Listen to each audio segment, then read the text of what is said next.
සියලුම දෙනාම සාදරයෙන් පිළිගන්නවා අදත් අපගේ සිනමා ස්කූප් LK YouTube නාලිකාවට. ඉතින් අපි අද ඔයාලට අරගෙන ඇවිල්ලා තියෙන්නේ වර්තමානයේ වෙනකොට සමාජයේ විවිධ මතදරන ඇදහැලි විශ්වාස වටක් ගෙතුණු හිතා ගන්නවත් බැරි අවසානයක් තියෙන ඩ්‍රාමා කැටගරි එකේ ෆිල්ම් එකක්. ඉතින් මේ ෆිල්ම් එකේ කතාව මෙහෙමයි. කාල කම්මයි පට්ටි කියන ගමේ ජීවත් වුණු මිනිස්සු හරිම සමගියෙන් තමයි ජීවත් වුනේ. හිටි හැටියම මෙයාලට සිදුවෙන සිදුවීමක් හින්දා ගම කම්මයි පට්ටි සහ කාලපට්ටි විදිහට දෙකට බෙදෙනවා. එතන ඉඳලා අවුරුදු 100 ගාණක් වෙනකල් මේ ගම් දෙක අතර සමගිය ඇති කරන්න කිසිම කෙනෙක්ට බැරි වෙනවා. එදා ඉඳලා මේ ගම් දෙකේ වෙන වෙනම දෙවියන් වහන්සේලා වගේම ඒවට ආවයනික වුණු චාරිත්‍ර පව වෙනස් කර ගන්නවා. ඉතින් මේ ගමේ ජීවත් වෙනවා කතිරවන් කියලා කෙනෙක්. කතිරවන් කියන්නේ දෙවියන් වහන්සේ ගැන කිසිම විශ්වාසයක් නැති කෙනෙක්. ඉතින් මේ වගේ කෙනෙක් ලොකු කාලෙක ඉඳලා උත්සාහ කරනවා ගම් දෙකේ අයගේ අන්ධ විශ්වාස නැති කරලා දාලා ගම් දෙක ආයමත් සමගි කරවන්න. ඒත් මිනිස්සු කතිරවන් කියන කිසිම දෙයක් අහන්න කැමති වෙන්නේ නැහැ. මොන දේ වුණත් මේ කතිරවන් ගම් දෙකේ සමගිය ඇති කරන අරමුණ වෙනස් කරන්නෙත් නැහැ. අවසානයේ මේ මිනිස්සුන්ට අන්ධ විශ්වාස නැති කරලා දාන්න කිසිම කෙනෙක් බලාපොරොත්තු නොවුණු විදිහේ දෙයක් කතිරවන් සිද්ධ කරනවා. ඉතින් මේ විදිහට තමයි මේ සුපිරිම ෆිල්ම් එකේ කතාව පටන් ගන්නෙ. ඔයාලට හිතා ගන්න බැරි අවසානයක් තියෙන ට්‍රිල් එකේ බලන්න පුළුවන් සුපිරිම ෆිල්ම් එකක් තමයි 2025 අවුරුද්දේ රිලීස් වුණු බොම් කියන දෙමළ ෆිල්ම් එක. ඒ වගේම වීඩියෝ එකට යන්න කලින් මතක් කරනවා තවමත් අපේ සිනමා ස්කූප් LK YouTube නාලිකාව subscribe කරලා නැත්නම් දැම්ම subscribe කරලා එහා පැත්තෙන් තියෙන bell icon එකත් click කරලා තියාගන්න කියලා. එහෙනම් දැන් අපි බලමු අවුරුදු ගානක් තිස්සේ මේ ගම් දෙකේ මිනිස්සුන්ගේ හිතවල තිබුණු තරහ අමතක කරලා ගම් දෙක ආයම සමගි වෙයිද? ඒ වෙනුවෙන් කතිරවන් මොන වගේ දෙයක් සිද්ධ කරයිද? ඇත්තටම මේ අරමුණ නිසා කතිරවන්න මොන වගේ ඉරණමකට මුහුණ දෙන්න සිද්ධ වෙයිද? ඉතින් මේ හැම ප්‍රශ්නයකටම උත්තර දැනගන්න අපි යමු ෆිල්ම් එකට.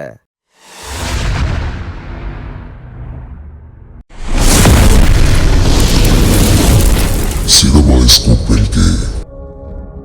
ඉතින් මේ සම්පූර්ණ කතාව දිගහැරෙන්නේ ඉන්දියාවේ කාලකම්මයි පට්ටි කියන ප්‍රබන්ධ ගමක් මුල් කරගෙන. ඉතින් මේ ගම පිහිටලා තියෙන්නේ ලොකු කන්දක් පාමුල.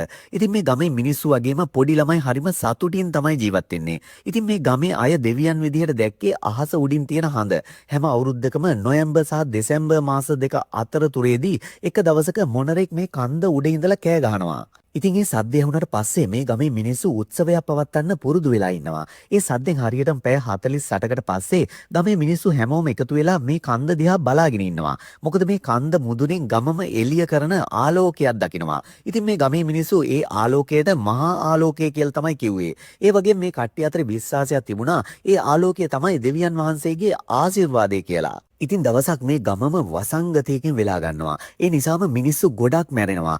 ජීවිතේ බේරා ගන්න ගොඩක් කට්ටිය මේ ගම අතහැරලා මේ වසංගතයට බය වෙලා වෙනත් ප්‍රදේශවලට යනවා. ඒ අතරින් සුළු පිරිසක් දෙවියන් වහන්සේ විශ්වාස කරගෙන මේ ගමේම ජීවත් වෙන්න තීරණය කරනවා. ඉතින් ඒ ඉතුරුණු මිනිස්සු ටික සුපුරුදු විදිහටම එයාලගේ චාරිත්‍ර ටික කරගෙන යනවා. ඒත් එක දවසක ජීවිතේ කිසිම දවසක දැකලා නැති තරම් ලොකු වැස්සක් මේ ගමට වැටෙනවා. ඒ නිසාම කන්ද උඩ තිබුණු ලොකු ගලක් පහළට පෙරලීගෙන ඇවිල්ලා තියෙනවා. ඉතින් මේ ගල කොටස් දෙකකට බෙදිලා ගමේ තැන් දෙකකට වැටෙනවා. එක කොටසක් ලොකුයි වගේම අනිත් කොටස පොඩි කොටසක් වෙනවා. ඉතින් මේ සිදුවීමත් එක්කම ගමේ අයට තේරෙනවා ගමේ තිබුණු වසංගතය ඉවර වෙලා කියලා. ඒ නිසා පිරිස ලොකු කොටස එයාගේ දෙවියන් වහන්සේ විදියට අදහන්න පටන් ගන්නවා. තවත් පිරිසක් ගලේ අනිත් කොටස එයාලගේ දෙවියන් වහන්සේ විදියට අදහන්න පටන් ගන්නවා. මේ හේතුවත් එක්කම සමගියෙන් මේ ගමේ ලොකු ප්‍රශ්නයක් ඇති වෙනවා. ඒ වගේම හැම අවුරුද්දකම දකින මොනරාගේ දර්ශනය එදා ඉඳන් පස්සේ මේ ගමේ කට්ටියට දකින්න හම්බ වෙන්නෙත් නෑ. ඒ හේතුවත් එක්කම ගලේ ප්‍රශ්නෙත් එක්කම මේ ගම කොටස් දෙකකට බෙදෙනවා. කාලයක් තිස්සේ එකට තිබුණු කාලකම්මයි පට්ටි මේ සිදුවීමත් එක්කම කම්මයි පට්ටි සහ කාලපට්ටි විදියට ගම් දෙකක් බවට පත් වෙනවා. මේ විදියට ජීවත් වෙන්න පටන් ගත්ත මිනිස්සු අවුරුදු 100 ගාණක් යනකල් තවමත් මොනරාගේ දර්ශනය වගේම මහා ආලෝකය දැකලා නැහැ. ඉතින් ඒ වගේම අවුරුදු 100 ගාණක් ගත වුණාට පස්සේ මේ ගම ගැන හොයන්න කලෙක්ටර් කෙනෙක් මේ ගමට එනවා. ඒත් එක්කම අපට පෙන්නනවා ගමට අලුතින් ආව කලෙක්ටර් ක්‍රිෂ්ණ අම්මාන් එයාගේ වැඩ බාර ගන්න විදිය. ක්‍රිෂ්ණ අම්මාන් එයාගේ පළවෙනි වැඩේ හැටියට තෝරගන්නේ කාලකම්මයි පට්ටි ගම. හැබැයි මේ ගමේ නම අහන හැමෝගෙම මූණ බයෙන් පිරෙනවා. ඊට පස්සේ අපිට පෙන්නනවා මේ මිනිස්සු ගමේ නම අහපු ගමන් බය වෙන්න තරම් හේතුව මොකද්ද කියලා. දවසක් ඉන්ස්පෙක්ටර් මේ ගමට ගිය වෙලාවේ කම්මයි පට්ටි සහ කාලපට්ටි කියන ගම් දෙකේ මිනිස්සු හොඳටම රණ්ඩු වෙනවා. ඉතින් මේ රණ්ඩු වෙන්නේ කම්මයි පට්ටි ගමේ ඉන්න පුංචි ගෑනු ළමයෙක්ව කාලපට්ටි ගමේ ඉන්න ළමයෙක් ඇල්ලුවා කියලා. මොකද කම්මයි පට්ටි ගමේ අතර මතයක් තියෙනවා කාලපට්ටි ගමේ ඉන්නේ අපිරිසුදු කට්ටිය කියලා. කොහොම හරි මේ ගමේ කලින් ඉඳලම තිබුණු රණ්ඩුව හින්දාම එක පාරකින් මේ ගම් දෙක වෙන් කරගෙන තමයි ඉන්නේ. ඉතින් මේ ගමේ ප්‍රශ්න විසඳන්න යන කෙනෙක් මේ ගම් දෙකේ පැත්තක් අරගෙන පොඩි හරි වචනයක් කිව්වොත් ගමේ අනිත් මිනිස්සු රණ්ඩු කරන්න පටන් ගන්නවා. ඒ නිසාම එක වතාවක් ගිය කෙනෙක් ආයෙමත් මේ ගමේ ප්‍රශ්න විසඳන්න යන්න කැමති වෙන්නේ නැහැ. මේ විදිහට ගම් දෙකේ වැඩිහිටියෝ එයාලගේ දරුවන්ට විස බීජ දාලා තියෙන නිසාම ඒ අය කාලපට්ටි ගමේ අයත් එක්ක සෙල්ලම් කරන එක පවා තහනම් කරලා තමයි තියෙන්නේ. මේ මිනිස්සුන්ගේ වැඩ දන්න හින්දාම දන්න අය ක්‍රිෂ්ණ අම්මාන්ට අනතුරු අඟවනවා මේ ගමට යන්න එපා කියලා. ඒත් ක්‍රිෂ්ණ අම්මා neතෙන්ට ගිහිල්ලා ගම් දෙකේ එක පැත්තක් ගන්නේ නැතුව ඒ අයට සමගි වෙන්න කතා කරනවා. මුලදී නම් ගම් දෙකේම අය ක්‍රිෂ්ණ අම්මාන්ගේ වචනය පිළිගන්නවා. කොහොමුණම් මේ කතාව අතරතුරේදී ක්‍රිෂ්ණ අම්මාන්ට කැස්සක් එනවා. ඒ නිසා ඉබේටම ක්‍රිෂ්ණ අම්මාන් කම්මයි පට්ටි පැත්තට හැරිලා වතුර එකක් ඉල්ලනවා. ඒ වෙන නිසාම කලබල වෙන කාලපට්ටි ගමේ අය හිතන්නේ ක්‍රිෂ්ණ අම්මාන් කම්මයි පට්ටි පැත්ත අරගෙන කතා කරනවා කියලා. ඒ නිසාම ආයෙමත් මේ අය රණ්ඩු වෙලා ක්‍රිෂ්ණ අම්මාන්න මෙතනින් එලවලා දානවා. ඊට පස්සේ කේන්තියෙන්ම ආපහු ඔෆිස් එකට යන ක්‍රිෂ්ණ අම්මාන් හම්බ වෙන්න මේ වෙලාවේ එල්ලෙම්ෙන් ඇවිත් ඉන්නවා. ඉතින් MLA එයාගේ දේශපාලන වාසි වෙනුවෙන් මේ ගම් දෙකේ මිනිස්සු එතනින් එලවලා දාන්න තමයි හදන්නේ. ඒ නිසා MLA කැමති නැහැ ගම් දෙකේ මිනිස්සු ආයෙමත් එකතු වෙනවට. මේ සිද්ධියෙන් පස්සේ අපිට පෙන්නනවා කතිරවන්. කතිරවන් කියන්නේ කාලපට්ටි ගමේ ජීවත් වෙන කෙනෙක්. ඒ වගේම කතිරවන් උත්සාහ කරන්නේ එයාගේ මතය මේ ගම් දෙකේ අයට කියලා ගම් දෙක ආයෙමත් එකතු කරවන්න. ඒත් ගම් දෙකේ කිසිම කෙනෙක් කතිරවන්ට ඇහුම්කන් දෙන්නේ නැහැ. ඒ නිසා හැමදාම බීලා රැයට හරක්ටයි එළුවන්ටයි කතිරවන් මේ ගැන කියන්න පුරුදු වෙලා හිටියා. ඉතින් කොහේ හරි බීලා වැටිලා ඉන්න කතිරන් ගෙදර එක්කයි යන්නේ මණී කියලා කෙනෙක්. මණී කියන්නේ ප්‍රභා. එහෙමත් නැත්නම් කතිරවන්ගේ නංගිව කසාද බඳින්න ඉන්න කෙනා. මණීට ඕන ප්‍රභාව විවාහ කරගෙන කතිරවන් එක්ක මේ ගමෙන් පිටත් වෙලා යන්න. මොකද ප්‍රභා ඉන්නේ කම්මයි පට්ටිවල වුණත් මණී ඉන්නේ කාලපට්ටිවල. ඒත් මේ ගම් දෙක දාලා ප්‍රභා යන්න අකමැති නිසාම මේ දෙන්නගේ විවාහය එන්න පරක්කු වෙනවා. ඊට පස්සේ අපිට පෙන්වන්නේ ක්‍රිෂ්ණ අම්මා නායමත් ගමට ඇවිල්ලා ඉන්න විදිහ. මේ ගම් දෙකේ ප්‍රධානියෝ හම්බ වෙන ක්‍රිෂ්ණ අම්මා ආයමත් වතාවක් එයාලගේ සමගිය ගැන කතා කරනවා. ඒත් ඉතින් කලින් වතාවල් වල වගේම කිසිම කෙනෙක් ක්‍රිෂ්ණ අම්මාන්ගේ තීරණයට කැමති වෙන්නේ නැහැ. ඊට පස්සේ අපිට පෙන්නනවා එදා රෑ වෙන සිදුවීමක්. කාලපට්ටි ගමේ ඉන්න යෝගේස් කියන පොඩි පිරිමි ළමයා හීනෙන් ඇවිදිනවා. ඔය අතරේ මේ ගමේම තවත් කපල් එක්කට එයාලට දරුවන් නැති නිසා ගොඩක් දුකින් ඉන්නවා. ඒත් එක්කම මණීට ගහක් ළඟ වැටිලා හිටපු මයින පැටව එක හම්බ වෙනවා. ඉතින් මණී ඒ කුරුළු පැටියව අරගෙන ගිහිල්ලා කූඩුවක් හදලා ඒකේ ඇතුළට දානවා. ඒ සිදුවීමෙන් පස්සේ අපිට පෙන්නනවා පහුවදා උදේ වෙන සිදුවීමක්. මේ ඉන්නේ කම්මයි පට්ටිවල පාණ්ඩි. පාණ්ඩි YouTube channel එකක් කරනවා. ඉතින් පාණ්ඩිගේ මේ වන විට තියෙන එකම අරමුණ තමයි channel එකේ subscribe 1000ක් හදාගන්න එක. ඔය අතරේ ආයෙමත් අපිට පෙන්නනවා ඉස්කෝලේ ඇරිලා එන යෝගේෂ්. යෝගේෂ් හරිම ආසාවෙන් ඉන්නේ කම්මයි පට්ටිවල ප්‍රධානියා වාඩි වෙන පුටුවේ රහස දැනගන්න. ඒත් යෝගේෂ්ගේ යාළුවෝ නම් කියන්නේ ඒ පුටුව අල්ලන්නවත් එපා කියලා. මොකද එහෙම වුණොත් ලොකු ප්‍රශ්නයකට මුහුණ පාන්න වෙන හින්දා. මේ අතරේ කතිරවන් කලෙක්ටර්ට ලියුමක් යවනවා එයාලගේ කැඩිලා තියෙන පාලම හදලා දෙන්න කියලා. ඒත් ඉතින් කිසිම කෙනෙක් කතිරවන්ගේ මේ ලියුමට අත්සන් කරන්න කැමති වෙන්නේ නැහැ. දවසක් රෑ වෙලා පාණ්ඩි එයාගේ ව්ලොග් එකක් කරන අතරතුරේදී පාරේ වැටිලා ඉන්න කතිරවන් එයාට හම්බ වෙනවා. මේ වෙලාවේ පාණ්ඩි කතිරවන්න උස්සන්න හැදුවත් කතිරවන් හෙල්ලෙන්නවත් නැහැ. මොකද ඒ තරම් බර මිනිස්සෙකින්දා. මේ නිසාම පාණ්ඩි ප්‍රභාට කතා කරලා කියනවා එයාගේ අයියා ඉන්න තැන ගැන. ඉතින් කතිරුවන් මේ විදියට අරගෙන යන්න පුළුවන් වන්නේ මණීට සහ ප්‍රභාට විතරයි. ඒ වගේම තවත් දවසක රෑ මණී අහම්බෙන් වගේ දකිනවා යෝගේස් තනියම කම්මයි පට්ටි පැත්තට ඇවිදගෙන යන විදිය. මේ වෙලාවේ මණී යෝගේස්ගේ පස්සෙන්ම ගියත් එයාට යෝගේස්ව මග හැරෙනවා. මේ විදියට යෝගේස් හොයාගෙන යන අතරතුරේදී මණීට ප්‍රභාව මුණ ගැහෙනවා. මණීගෙන් විස්තර දැනගන්න ප්‍රභාත් මේ වෙලාවේ යෝගේස්ව හොයන්න පටන් ගන්නවා. ඉතින් යෝගේස් මේ නින්දේ යන්නේ කම්මයි පට්ටි ප්‍රධානියාගේ පුටුව ළඟට. හොඳටම රෑ වෙලා නිසා පුටුව මුර කරන මනුස්සයටත් හොඳටම නිින්ද ගිහින් තමයි තියෙන්නේ. මෙතෙන් යන යෝගේස් එතන තියෙන බැම්මේ ඉඳගෙන එයාගේ කකුල මේ පුටුව උඩින් තියෙනවා. ඉතින් යෝගේස් මේ හැමදේම හිතලා කරන දේවල් නන් නෙවෙයි. එයා නිින්දෙන්ම කරන දේවල්. ඒත් ඉතින් කම්මයි පට්ටි ගමේ යෝගේස්ගේ වයසම පුංචි ළමයෙක් මේ සිදුවීම දකිනවා. හැබැයි මේ වෙලාවේ කවුරුත් දකින්න කලින් ප්‍රභා යෝගේස්වත් අරගෙන එතනින් ඉක්මනින් පිටත් වෙලා යනවා. ඊට පස්සේ පහුවෙන්දා යෝගේස් එක්ක මේ ගැන කතිරවන් කතා කරනවා. යෝගේස් නම් කියන්නේ එයා හීනෙන් පුටුව දැක්කා කියලා. කොහොම හරි මේ වෙලාවේ කතිරවන්ට ලොකු සතුටක් දැනෙනවා. කලාතුරකින් මිනිස්සෙක් එක්ක කතා කරපු එකට. කතිරවන් කාලයක් තිස්සේ මේ මිනිස්සුන්ව වෙනස් කරන්න නොකරපු දෙයක් නැහැ. ඒ බලාපොරොත්තුෙන් තාමත් ඉන්න කතිරවන්ට මණී නම් කියන්නේ එයා මොන දේ කරත් ඒ මිනිස්සු ඒක අහන්න කැමති නැහැ කියලා. මේ අතරේ යෝගේස්ස ඊයේ රෑ දැකපු ළමයා ඒ ගැන ප්‍රධානියට ගිහින් කියනවා. ඒ නිසාම මේ ගමේ කට්ටිය එකතු වෙලා හොඳටම තරහින් මේ පුටුව සෝදනවා. මොකද මේ ගමේ අය තාමත් කාලපට්ටි ගමේ අයව පිළිකුල් කරන හින්දා. මේ අතරේ කම්මයිපට්ටි ගමේ ප්‍රධානියාගේ පුතා වුණු රාජට කෝල් එකක් එනවා. ඉතින් මේ කතා කරන්නේ ගමේ මන්ත්‍රීගේ කෙනෙක්. කොහොම හරි මේ කෙනා කතා කරන්නේ නම් ගමේ තියෙන උත්සවයක් ගැන. ඉතින් ගමේ හැමෝම මේ වෙලාවේ පුටුව හින්දා කලබල වෙලා ඉන්න නිසාම රාජා ඒ ගැන කියලා පස්සේ කෝල් එකක් ගන්නම් කියලා කියනවා. මේක හොඳ අවස්ථාවක් කරගන්න මන්ත්‍රී මේක හේතුවක් කරගෙන ගම් දෙක අතර ආයමත් රණ්ඩුවක් ඇති කරන්න හදනවා. ඉතින් මන්ත්‍රීගේ කීමට රාජා කීප දෙනෙක් එකතු කරගෙන යෝගේස්ස හොයන්න පටන් ගන්නවා. ඉතින් කොහොම හරි මේ දේ ප්‍රභාත් දකිනවා. මේ නිසාම මණීම හොයාගෙන යන ප්‍රභා මේ ගැන මණීට කියනවා. හැබැයි මේ වෙනකොට රාජාගේ කට්ටියත් එක්කම යෝගේස්ස ඉන්න තැන හොයාගෙන යන හින්දාම මේ කට්ටියට පැනලා යන්න බැරි වෙනවා. ඉතින් යෝගේස් බේර ගන්න හදන මණීට වගේම කතිරවන්ටත් හොඳටම ගුටි කන්න සිද්ධ වෙනවා. යෝගේස් පුටුවේ කකුල් දෙක තිබ්බ හින්දාම ගමේ කට්ටිය යකඩියා රත් කරලා යෝගේස්ගේ යටිපතුල් දෙකත් පුච්චනවා. මොකද මේ අය මේ පුටුවට සලකන්නේ දෙවි කෙනෙකුට වගේ. කොහොම හරි යෝගේස් මේ වෙලාවේ වේදනාවෙන් කෑ ගහනවා. මේ දේ යෝගේස් පාව දුන්න අර පිරිමි ළමයාත් දකිනවා. ඉතින් දවසක් මේ පිරිමි ළමයා රත්තුණු භාජනයක් අල්ලන්න ගිහිල්ලා එයාගේ අත පොඩ්ඩක් පිච්චෙනවා. මේ වෙලාවේ මේ ළමයාට මතක් වෙනවා එයා නිසා එදා යෝගේස්ට මොනතරම් වේදනාවක් දැනෙන්නේ නැද්ද කියන එක. ඉතින් යෝගේස්ගේ වේදනාව එයා දෙවියන්ට කියනවා. අර දරුවන් නැතුව දුක් විඳින කපල් එකත් හැමදාම රැට ඒ ගැන දෙවියන්ට කියනවා. ඉතින් හරි හමන් අවබෝධයක් නැතුව තමන්ගේ හිතින් හදාගත්ත ගලක් කන්දක් වගේ දෙයක් ගැන විශ්වාසයක් තියාගෙන ඉන්න ගමේ මිනිස්සු හැමදාම බලාපොරොත්තුෙන් හිටියා ඒ අයගේ ජීවිතවලට සැනසීමක් ලැබෙයි කියලා. ඔය අතරේ මේ ගමේ පූජකයෙක් ගමේ තියන්න යන උත්සවයට ලැහැත් වෙන ගමන් තමයි ඉන්නේ. ඒත් එක්කම අපිට පෙන්නනවා ක්‍රිෂ්ණ අම්මාන් හම්බෙන්න ගිහින් ඉන්න කතිරවන්ව. මේ වෙලාවේ ක්‍රිෂ්ණ අම්මාන් කියන්නේ එයාලගේ ගම ඉවත් කරන්න හදනවා කියලා. මොකද කිසිම කෙනෙක් ඇහුම්කන් දීලා සමගි වෙන්න කැමති නැති නිසා මේ මිනිස්සු හැමදාම රණ්ඩු වෙන හින්දාම මේ ගම් දෙක අයින් කරලා එතන සාම මධ්‍යස්ථානයක් හදන්න තමයි රජය තීරණය කරලා තියෙන්නේ. ඒත් කතිරවන්නම් කියන්නේ මේ පාලම ඉක්මනින් හදලා දෙන්න. එහෙම වුණොත් මේ ප්‍රශ්න හැමදේම අඩු වෙයි කියලා. මේ පාලම නිසා ගමේ මිනිස්සු අලුත් ව්‍යාපාර කරන්න පටන් ගනී කියන කතිරවන් කියන්නේ එතකොට මේ ගම් දෙකේ තියෙන ගැටලුවන් නිකම්ම විසඳිලා යයි කියලා. ඒත් ඉතින් තව දවස් දෙකක් විතරයි තියෙන්නේ කියන ක්‍රිෂ්ණ අම්මාන් කියන්නේ මේ දෙයට දැන් කරන්න වෙන විසඳුමක් නැහැ කියලා. ඊට පස්සේ මෙතනින් යන කතිරවන් වෙනද වගේම එදා රෑත් මණිත් එක්ක බොන්න පටන් ගන්නවා. මේ වෙලාවේ කතිරවන් මණිගෙන් අහන්නේ එක ගම පොඩි ගලකටත් අනිත් ගම ලොකු ගලකටත් වන්දනා කරන එකේ තේරුම මොකක්ද කියලා. ඒ වගේම අත්තල බැඳන් ඉන්න නූල් වලින් මිනිස්සුන්ව වෙන් කරන්නේ කොහොමද කියලාත් කතිරවන් අහනවා.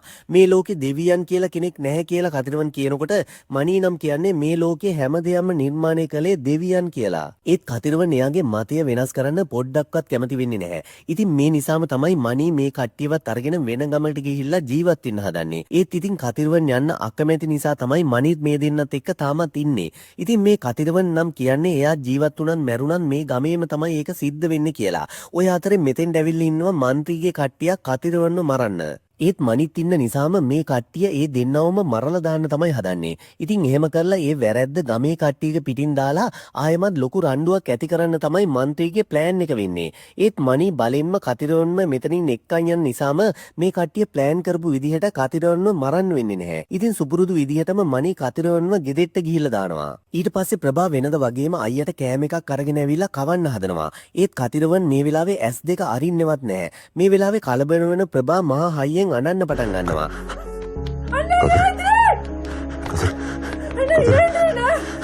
මේ සද්දෙට නිදාගෙන ඉන්න අහල පහල මිනිස්සු ඇහැරිලා කතිරවන්ගේ ගෙදරට එනවා. කම්මයි පට්ටි ගමේ අයත් මේක ආරංචි වෙලා මෙතනට එනවා. ඉතින් මේ සතියේ මොනරාගේ ආරාධනාව වෙනුවෙන් ගමේ තියන්න යන උත්සවය නිසා මේ වගේ දෙයක් සිද්ධ වුණුවක අසුබ දෙයක් විදිහට තමයි මේ කට්ටිය දකින්නේ. ඒ නිසාම පූජකතුමාටත් එන්න කියලා කියනවා. ඔය අතරේ කට්ටියම කතිරවන්ගේ මිනියට අවසන් චාරිත්‍ර කරලා පුච්චලා දාන්න තමයි හදන්නේ. ඒත් එක්කම මණී හදන්නේ කතිරවන්ට කොහොම හරි ආයෙමත් සිහිය ගන්න. ඔය අතරේ එකපාරටම කතිරවන්ට වාතයක් පිට වෙලා මුළු ඇඟම වෙවුලන්න පටන් ගන්නවා. ඉතින් මේ වෙලාවේ මණී ගමේ හැමෝටම කියන්නේ කතිරවන් මැරිලා නැහැ කියලා. ඒ නිසාම ආයෙමත් ගම් දෙකේ කට්ටිය මෙතනට එනවා. අතටි ඒත් එක්කම මණී කිව්වා වගේම කතිරවන්ට ආයෙත් තවත් වාතයක් පිට වෙනවා. හැබැයි කතිරවන් නැස්තරින්නවත් කතා කරන්නවත් නැති හින්දා මේක ලොකු ප්‍රශ්නයක් වෙනවා ගමේ හැමෝටම. මේ නිසාම ගමේ වෙදා ආච්චිත් කතිරවන්ගේ බොඩි එක බලන් ඉනවා. එයා බලලා කියන්නේ කතිරවන් මැරිලා ඉන්නේ කියලා. මේ විදිහට වාත පිට වෙන එක සාමාන්‍ය දෙයක් කියලා තමයි එයා කියන්නේ. ඒත් මණී නම් මේක පිළිගන්න කොහොමත්ම කැමති නැහැ. මේ වෙලාවේ ගමේ ප්‍රධානියා මණීට බැනලා කතිරවන්ගේ බොඩි එක උස්සගෙන ගිහිල්ලා පුච්චලා දාන්න කියලා ගමේ කීප දෙනෙකුට කියනවා. මේ විදිහට රාජත් එක්ක තවත් දෙන්නෙක් ගිහිල්ලා කතිරවන්න උස්සන්න හදනවා. ඒත් කතිරවන් නම් හොල්ලන්නවත් බෑ. තුන් දෙනෙක් එක්ක එකතු වෙලා උස්සන්න බැරි හින්දාම ගමේ ප්‍රධානියා ඇවිල්ලා තනියම මේ බොඩි එක උස්සන්න හදනවා. ඒත් ඉතින් එයාටත් බැරි වෙනවා. මේ විදිහට හැමෝම එකතු වෙලා බොඩි එක උස්සන්න හැදුවත් ඒ කාටවත්ම කතිරවන්න අරගෙන යන්න බැරි වෙනවා. ඒ නිසා ප්‍රභා මණීට කතා කරලා කියනවා කතිරවන් මෙතනින් අරගෙන යමු කියලා. හතර දෙනෙක් එකතු වෙලා කරන්න බැරි වුණු දේ මණී තනියම කොහොමද කරන්න කියලා ප්‍රධානියා පැත්තකට වෙලා බලාගෙන ඉන්නවා. මේ විදිහට කතිරවන්න අරගෙන කාලපට්ටියන මණී ප්‍රභාට කියන්නේ එයාවත් අරගෙන හොස්පිටල් එකට යමු කියලා. ඒත් ප්‍රභා කියන්නේ අයියා දැනටමත් මැරිලා ඉන්නේ කියලා. ඉතින් එයාව කපනවා බලන්න බැරි හින්දාම හොස්පිටල් එකට අරගෙන යන්න ප්‍රභා කැමති වෙන්නෙත් නෑ. ඔය අතරේ മന്ത്രിගේ කට්ටිය മന്ത്രിට කතා කරලා මේ සිද්ධිය කියනවා. කොහොම හරි മന്ത്രിට ඕන වැඩේ සිද්ධ වුණු නිසාම දැන් මේ කට්ටිය බලාගෙන ඉන්නේ කාලපට්ටි වලට මිනිහ අරගෙන ආව නිසා ගමේ කට්ටිය රණ්ඩුවේ කියලා. മന്ത്രി කිව්ව විදිහටම මේ ආරංචියත් එක්ක කාලපට්ටි ගමේ අය මණීගේ ගෙදරට එනවා. ඉතින් උත්සවය තියෙන නිසාම මේ දේ ගොඩක් අසුබයි කියලා ගමේ කට්ටිය කෑ ගහන්න පටන් ගන්නවා. ඒ නිසාම ගමේ ප්‍රධානියා කියන්නේ මේ බොඩි එක ගමෙන් අයින් කරන්න කියලා. ඒත් එක්කම ඇවිත් ඉන්න අය කතිරවන්ගේ බොඩි එක උස්සගෙන යන්න හදනවා. ඒත් මේ අයට බැරි වෙනවා කතිරවන්ව තරිමම අරගෙන යන්න. ඒත් එක්කම කතිරවන් ආයෙත් තවත් වාතයක් පිට වෙන හින්දාම ගමේ කට්ටිය බය වෙනවා. මේ දේත් එක්කම කතිරවන් මැරිලා නෑ කියලා මණී කිව්වත් මේ කට්ටිය කියන්නේ බොඩි එක මෙතනින් අරගෙන යන්න කියලා. ඉතින් අවසානයේ ප්‍රභා මණීත් එක්කම කතිරවන්ගේ බොඩි එකත් අරගෙන ගම බෙදෙන පාර මැද්දේ තියෙන ගල ළඟට අරගෙන එනවා. ඔය අතරේ ගම් දෙකේ ඉන්න ගැහැණු කට්ටිය කතා වෙනවා මොන දේ වුණත් කතිරවන් එයාලට ගොඩක් උදව් කරලා තියෙනවා කියලා. ඒ නිසාම මේ වෙලාවේ ගමේ අය මලගෙදර චාරිත්‍ර වලට ඕන කරන දේවලුත් අරගෙන කතිරවන්ගේ බොඩි එක තියෙන තැනට එනවා.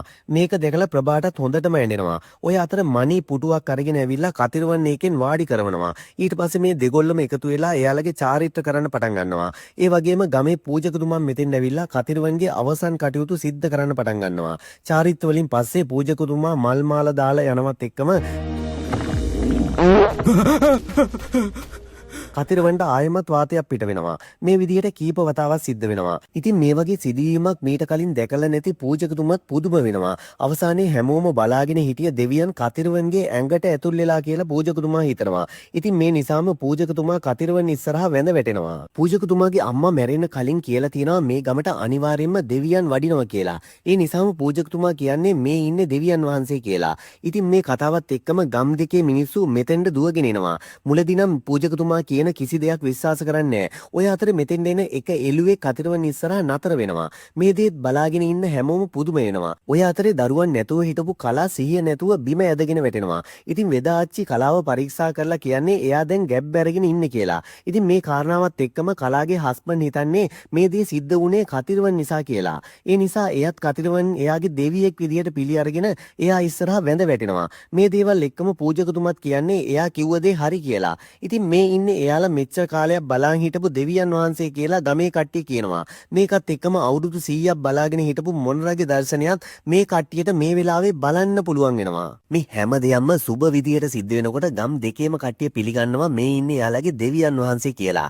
ඊට පස්සේ අපිට පෙන්වන්නේ පහුවදා වෙන සිදුවීමක්. මේ වෙනකොට ගම් දෙකේ හරි මැද්දේ කතිරවන්ව මල් මාලා දාලා වාඩි කරවලා තියෙනවා. ඒ වගේම කතිරවන්ගේ බඩට මයික් හයි කරලා තමයි තියෙන්නේ. කතිරවන්න වාතයක් පිට වෙන හැම මොහොතකම ගම් දෙකේම අයට ඇහෙන්න ලවුඩ් ස්පීකර් පවා දාලා තමයි තියෙන්නේ. මේ හැම වෙලාවකම මෙයාලා කොතන මොන වැඩේ කර කර හිටියත් කතිරවන්ගේ වාතය වෙනුවෙන් වඳින්න පුරුදු වෙලා ඉන්නවා. මේ විදිහට ගමේ පූජකවරයෙක් විදිහට මණීව මේ කට්ටිය පත් කරගන්නවා. මොකද කතිරවන්න උස්සන්න පුළුවන් එකම කෙනා මණී විතරයි. ඊට පස්සේ අපිට පෙන්වන්නේ මණී ප්‍රභාව හම්බ වෙන්න ගිහින් ඉන්න විදිය. එයාගේ අයියා නැති වුණු එක වෙනුවෙන් ප්‍රභා දුකින් ඉන්නවා කියලා මණී දන්නවා. ඉතින් මණී කියන්නේ දෙවියන් එයාගේ ශරීරයෙන් ඉවත් වුණාම කතිරවන් ආයෙමත් එයි කියලා. ඒත් ඉතින් ප්‍රභා මණී කියන කිසිම දෙයක් විශ්වාස කරන්න කැමති වෙන්නේ නැහැ. ඔය අතරේ ගමෙන් ගිහින් හිටපු පාණ්ඩි ආයෙමත් ගමට එනවා. මේ වෙනකොට ගම් දෙකේ වෙනස දකින පාණ්ඩිට හිතා ගන්න බෑ මේ මොකද සිද්ධ වෙලා තියෙන්නේ කියලා. කොහොම හරි මේ වෙනකොට පාණ්ඩිගේ channel එකට subscribe 999ක්ම වෙලා. ඒ වගේම පාණ්ඩිගේ ආදරය කරන ගෑනු ළමයි තමයි තංගමලී කියන්නේ. මේ වෙලාවේ පාණ්ඩිට හම්බ වෙන තංගමලී එයාලගේ ගමට ආපු අලුත් දෙවියන් ගැන කියනවා. ඉතින් පාණ්ඩිත් කතිරවන්න බලන්න යනවත් එක්කම කතිරවන්න වාතයක් පිට වෙනවා. ඒත් එක්කම පාණ්ඩිගේ channel එකේ subscribeලා 1000 සම්පූර්ණ වෙනවා. ඒ නිසා පාණ්ඩිත් විශ්වාස කරනවා කතිරවන් කියන්නේ ඇත්තටම දෙවියෙක් කියලා. ඊට පස්සේ අපිට පෙන්වන්නේ මේ වෙනකොට pregnant වෙලා ඉන්න කලාට චාරිත්‍ර ඉෂ්ට කරන්න ඇවිල්ලා ඉන්න කාමයි පට්ටි ගමේ අයව. මේ වෙනකන් කලාටයි එයාගේ හස්බන්ඩ්යි මේ ගමේ කට්ටිය කියන්න පුළුවන් හැම ඇනුම් පදයක්ම කියලා තමයි තිබුණේ. ඒ නිසා කලාගේ හස්බන්ඩ් නම් මේ අයගේ චාරිත්‍ර කරන්න මේ අයව ගේ ඇතුළටවත් ගන්න කැමති වෙන්නේ නැහැ. ඔය අතර පූජකතුමා ගම් දෙකේ අයට ඇහෙන්න එයාලා චාරිත්‍ර කරන්න ඕන විදිහ කියනවා. මේ චාරිත්‍ර කරලා හෙට හවස් වෙනකොට දෙවියන් එයාලගේ රතයෙන් ගම හරහා අරගෙන යන්න තමයි මේ කට්ටිය ලැහැත් වෙන්නේ. මේ විදිහට හැම චාරිත්‍රයක්ම පාර සුද්ධ සිතින් කරාට පස්සේ හෙට රෑ වෙනකොට ගමට මහා ආලෝකයක් උදා වෙනවා කියලා මේ කට්ටිය විශ්වාස කරනවා. ඔය අතර පාණ්ඩි එයාගේ යාළුවෙක් හම්බ වෙලා තංගමලි පුදුම කරවන්න අදහසක් අරගෙන එනවා. යාළුවා නම් මේ වෙලාවේ කියන්නේ කතිරවන් මේ ගමේ මණි හැර වෙන කෙනෙකුට උස්සන්න බෑ කියලා. මේ නිසා පාණ්ඩි ලයු ඇවිල්ලා තංගමලි වගේම ගමේ හැමදෙනාම පුදුම කරවන්න දෙවියන් වහන්සේව උස්සන්න හදනවා. ඒත් එක්කම මෙතෙන් එන මණි නිසා පාණ්ඩි කියන්නේ ලයු වීඩියෝ එක අතරතුරේම මේ කට්ටියට පේන්න දෙවියන් වහන්සේව උස්සලා පෙන්වන්න කියලා. මොකද ඒකෙන් පාණ්ඩිට තවත් සබ්ස්ක්‍රයිබ්ලා වැඩි කරගන්න පුළුවන් හින්දා. ඉතින් පාණ්ඩිගේ බල කිරීම හින්දාම මේ වෙලාවේ මණි කතිරවන්න උස්සන්න හදනවා. ඉතින් කවදාවත් නැතුව මණිටත් මේ වතාවේ කතිරවන්න උස්සන්න බැරි වෙනවා. ඔය අතරේ පූජකතුමත් මෙතෙන් එනවා. මේ දේවල් දකින පූජකතුමා මණිට හොඳටම බනිනවා දෙවියන් වහන්සේ සෙල්ලම් බඩුවක් නෙවෙයි කියලා. ඉතින් ඒත් එක්කම මෙතෙන්ට ගම් දෙකේ ප්‍රධානියෝ දෙන්නෙත් එනවා ගමේ කට්ටියත් එක්කම. මේ වෙලාවේ කම්මයි පට්ටිවල පූජකතුමා අහනවා කතිරවන් එයාගේ ගමේ කෙනෙක් නිසාම දෙවියෝ අයිති එයාලට නේද කියලා. ඒත් කාලපට්ටිවල අය කියන්නේ මණි දෙවියන් වහන්සේ වෙනුවෙන් ඔක්කොම චාරිත්‍ර කරන නිසා දෙවියන් අයිති එයාලට කියලා. මේ දේ අහන පූජකතුමාට උත්තර නැති වෙනවා. ඒ නිසාම පූජකතුමා බොරුවට දෙවියන්ගෙන් අහනවා වගේ ගමේ කට්ටිය ඉස්සරහා රඟපානවා. ඊට පස්සේ මේ කට්ටිය මෙතනින් යවා ගන්න ඕන නිසා පූජකතුමා කියන්නේ දෙවියන්ටවත් ඒකට උත්තර නැහැ කියලා. ඒ නිසා දෙගොල්ලොම මෙතනින් පිටත් වෙලා යනවා. ඒත් ඉතින් ගෙවල් වලට යන කාමපට්ටිවල අය කතා වෙන්නේ දෙවියන් හොරකම් කළොත් ඉබේටම ගම එයාලට අයිති වෙනවා කියලා. මේ අය මෙහෙම පෑන් කරන අතරතුරේ දෙවියන් වෙනුවෙන් ගම් දෙකේම අය පළවෙනි වතාවට චාරිත්‍ර කරනවා අපට පෙන්නනවා. මේ දේවල් එක්කම ගම් දෙකේම අය දෙවියන් ගැන විශ්වාසය තව තවත් වැඩි වෙන්න පටන් ගන්නවා. ඒ වගේම ගම් දෙකේ අයත් දැන් ටිකින් ටික සමගියෙන් වැඩ කරන්න පටන් අරගෙන තියෙනවා. ඒත් එක්කම එක දවසක් උදේ හිටි හැටියම කතිරවන් අතුරුදහන් වෙලා තියෙනවා. ඉතින් ගම් දෙකම මේ දේත් එක්කම හොඳටම කලබල වෙනවා. පූජකතුමා නම් කියන්නේ ගමේ කට්ටිය පව් කරලා තියෙන නිසා දෙවියන් නොකියම යන්න ගිහින් කියලා. ඔය අතරේ කම්මයි පට්ටිවල අයට මණි ගැන සැකයක් හිතනවා. මොකද කතිරවන් අරගෙන යන්න පුළුවන් එකම කෙනා මණි විතරයි. මේ නිසා ගම් දෙකේම අය මණිව හොයාගෙන එයාගේ ගෙදරට එනවා. මේ වෙලාවේ රාජා මණිගේ කනට ගහලා එයාගෙන් අහන්නේ දෙවියන් කොහෙද හැංගුවේ කියලා. ඒත් එක්කම මණි දකිනවා රාජා වෙනුවට එයා ඉස්සරහා ඉන්න කතිරවන්ව.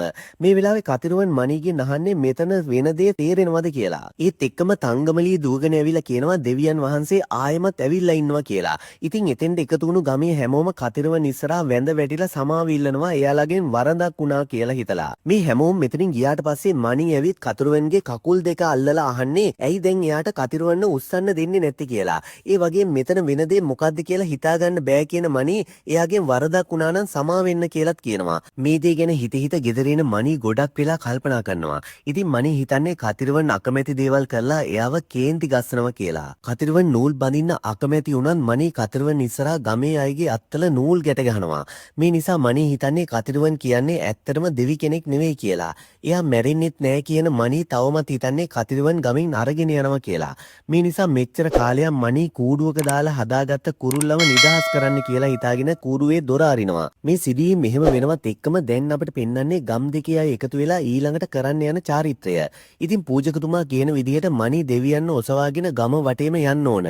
ඇත්තටම මණි මේ වෙලාවේ හදන්නේ ඒක අවස්ථාවක් කරගෙන කතිරවන්න අරගෙන ගමෙන් පිට වෙන්න. ඒ තරක් රැලක් පාර හරහා එන හින්දාම මණිට ඒ දේ කරගන්න බැරි වෙනවා. ඒ නිසා මණි කතිරවන්නවත් අරගෙන එයාගේ ගෙදරට යනවා. ඒත් එක්ක මෙතෙන් දෙන ප්‍රභා මණි මේ වෙලාවේ ප්‍රභාට කියන්නේ කතිරවන් හොස්පිටල් එකට අරගෙන යමු කියලා. ඒත් මේ වෙනකොට එයාගේ අයියා මැරිලා කියන ප්‍රභා මණිට කතිරවන්න හොස්පිටල් අරගෙන යන්න දෙන්නේ නැහැ. මොකද ප්‍රභා කියන විදිහට කොහොම හරි මේ ගම් දෙකේ අයව ආයෙමත් එකතු වෙලා ඉන්නේ කතිරවන් හින්දා. ඒ නිසා ප්‍රභාට ඕන නැහැ මේ දේවල් නවත්තන්න.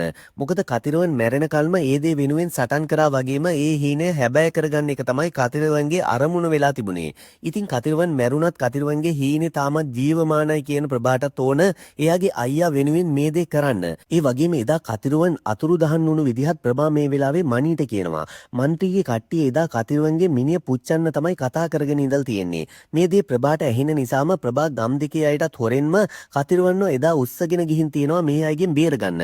කොහොම හරි මණී ප්‍රභා නිසාම ආයමත් කතිරවන්ගේ බොඩි එක ගෙනත් තිබ්බ තැනින්ම තියලා තියෙනවා. ගමේ මිනිස්සු චාරිත්‍ර කරන අතරතුරේදී මන්ත්‍රීගේ ගෝලියෝ දෙන්න හදන්නේ එහා පැත්තට මල්ලෙඩි දාලා හැමදේම පුච්චලා දාන්න. ඉතින් මේ සිදුවීමත් එක්කම මෙතෙන්ට ඇවිල්ලා හිටිය ගොඩ දෙනෙකුට තුවාල සිද්ධ වෙනවා. ඒ වේදනාවත් එක්කම ගම් දෙකේ මිනිස්සු එකතු වෙලා බාධක හදලා කතිරවන්නෝ බේර ගන්නවා. ඉතින් මෙච්චර කාලයකට එකතු වෙලා වැඩ කරන්න බැරුව හිටිය ගමේ කට්ටිය දැන් කතිරවන් නිසා සමගි වෙලා තියෙනවා. ඉතින් හැමදේම දකින මණිත් පුදුම වෙනවා. ඒ වගේම මණීට තේරුම් යනවා ප්‍රභා කිව්ව දේ ඇත්තක් කියලා. කොහොම හරි මේ වෙනකොට මහා ආලෝකයේ බබලවන්න තව පැය 6ක් වගේ තමයි ඉතුරු වෙලා තියෙන්නේ. ඉතින් කතිරවන්න බේරගන්න ගිහිල්ලා පිච්චිලා තුවාල වුණු කට්ටිය එයාලගේ තුවාල වලට බෙහෙත් දාන ගමන් තමයි ඉන්නේ. ඔය අතරේ ගම් දෙකේම අයට ටිකෙන් ටික තේරුම් යනවා එයාලා කරපු සමහර වැරදි කොයිතරම් බරපතලද කියලා. හැබැයි ඉතින් දෙවියන්ගේ චාරිත්‍ර ආයමත් පටන් ගත්තට පස්සේ මේ දෙගොල්ලන්ගේ චාරිත්‍ර වෙනස් නිසාම මේ කට්ටිය අතර ආයමත් ගැටුමක් ඇති වෙන්න තමයි පටන් ගන්නෙ. ඒත් එක්කම මෙතන ඉන්න මණී ආවේශයෙන් වගේ නටන්න පටන් ගන්නවා. පූජකතුමා මේ වෙලාවේ ගම් දෙකේම අයට කියන්නේ දැන් එයාලගේ තිබුණු ප්‍රශ්න වලට උත්තර ලැබෙයි කියලා. මේ වෙලාවේ ගම් දෙකේම අය මණීගෙන් අහනවා මේ ඇවිත් ඉන්නේ කාගේ දෙවියන්ද කියලා.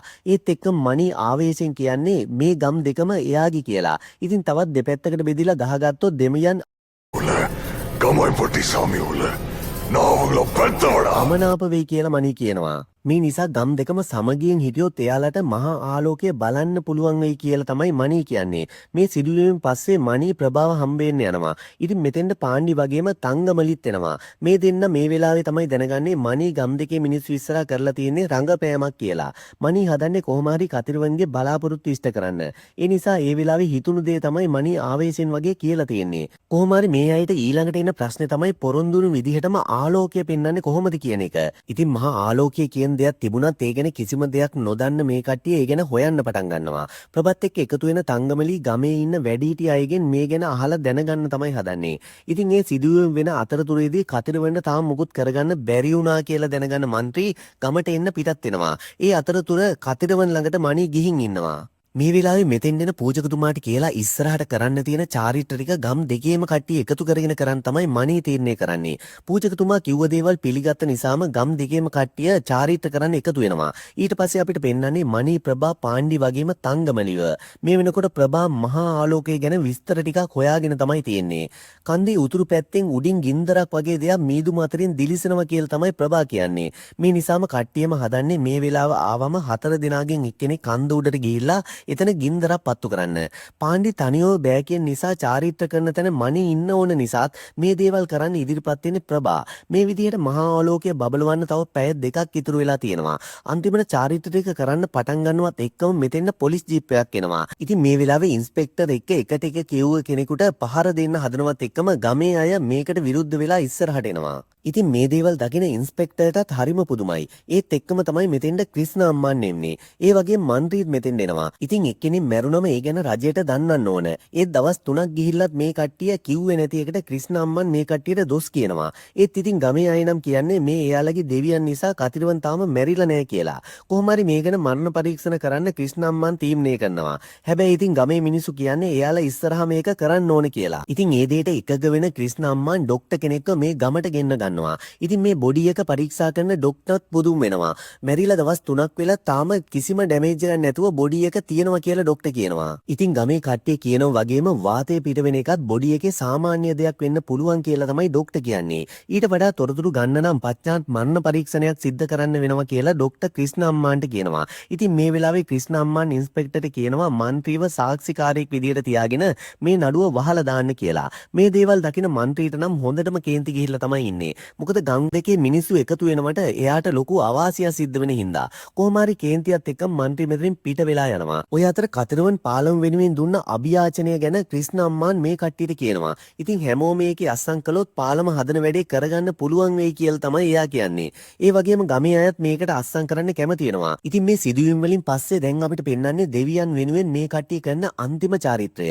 ඉතින් මේ චාරිත්‍රය අවසන් වෙනවත් එක්කම මහා ආලෝකය බබලනවා කියලා තමයි මේ කට්ටියට විශ්වාස විශ්වාසය තියෙන්නේ. ඒකෙන් පළවෙනි අවස්ථාව මණීට ගන්න කියලා පූජකතුමා කියනවා. ඊට පස්සේ ඉතුරු 107 තරම් නාවන්න ඕන ගමේ ඉන්න කාන්තාවන් විසින්. හැබැයි ඒ අතර පූජකතුමා මේ අයට යෝජනාවක් කරනවා. මේ හැමදේම හොඳින් සිද්ධ වෙන්නේ කතිරවන්ගේ ශරීරය දෙවියන් ණයට ගත්ත හින්දා. ඒ නිසා 108 වෙනි වතුර භාජනය ප්‍රභා කළොත් හොඳයි කියලා දෙවියන් සතුටු වෙයි කියලාත් පූජකතුමා කියනවා. ඒ නිසා ප්‍රභාට ආලෝකය බබලවන්න කන්ද උඩට යන්න බැරි වෙනවා. ඒ නිසා මණී තීරණය කරනවා කාටත් හොරෙන් කන්දට යන්න.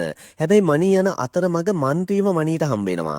ඉතින් මේ හැමදේම දැනගෙන තමයි මන්ත්‍රීගේ කට්ටියත් එක්කම මෙතෙන්ට ඇවිල්ලා බලාගෙන ඉඳලා තියෙන්නේ. ඉතින් මේ දේත් එක්කම මන්ත්‍රීගේ කට්ටිය මණීට හොඳටම පහර දෙන්න පටන් ගන්නවා. හොඳටම ගුටි කන මණීට මේ වෙලාවේ කොහොම හරි කන්ද මුදුන්ට යන්න ඕන නිසාම මණී මේ කට්ටියත් එක්ක සටන් කරනවා. ඔය අතරේ පහලේ ගම්වල ඉන්න කට්ටිය චාරිත්‍රය ඉවර කරලා මහා ආලෝකයේ බබලනකල් බලාගෙන ඉන්නවා. මෙහෙම ඉන්නකොට රාජට මතක් වෙනවා එයා යෝගේෂ්ට සලකපු විදිහ වැරදි කියලා. ඉතින් ඒ විදිහට රාජගේ හිත වෙනස් වෙනකොටම එයාට දැනනවා එයා හැමෝම ඉස්සරහා බබලනවා කියලා. ඒ නිසා රාජා හිතන්නේ එයා මහා ආලෝකය දැක්කා කියලා. ඒත් එක්කම තමයි කන්ද උඩිනුත් ලොකු එළියක් බබලන්න පටන් ගන්නෙ. ඒත් එක්කම ගමේ මේ කට්ටියගේ හිතවල තිබුණු සම්පූර්ණ තරහ අමතක කරලා සම්පූර්ණයෙන්ම මේ කාමයි පට්ටි සහ කාලපට්ටි කියන ගම් දෙක එකම ගමක් බවට පත් වෙනවා. මේ හැමදේම අවසානයේ කට්ටිය එකතු වෙලා කතිරුවන්ගේ අවසන් කටයුතු සිද්ධ කරනවා. ඒත් එක්කම තමයි මෙතෙන්න මණිත් එන්නේ. අවුරුදු 100 ගාණක් ගිහිල්ලා අමතක වෙලා තිබුණු සමගිය ආයමත් මතක් කරලා දුන්න කතිරුවන් දිහා බලාගෙන ඉන්න හැමෝගෙම ඇස්වල කඳුළු පිරෙන්න ගන්නවා. මේ අතර අවසන් වතාවට කතිරුවන් නැස් දෙක ඇරලා පොඩි හිනාවකුත් දාලා මණීට සමුදෙනවා.